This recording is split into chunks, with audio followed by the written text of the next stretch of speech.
How to leave a Life360 circle. Hey everyone, welcome back to our channel. In today's video I will guide you on how you can leave a Life360 circle, so make sure to watch the video till the very end. So if you want to leave a Life360 circle, all you have to do is go ahead and first of all make sure to launch the Life360 application.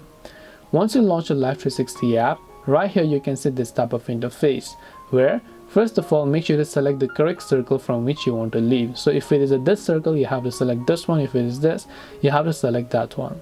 After that, tap the gear icon from the top left of the screen, and what you want to do is just go to circle management. Once you go to circle management, just scroll down and here you'll find the option called leave circle. So now you can tap the leave circle option, tap on yes, and you will be able to successfully leave that circle. This way you will be able to leave a Life360 circle. Hope this video was very helpful. If you have got any more questions, feel free to leave them down. Thank you for watching and see you soon in the next video.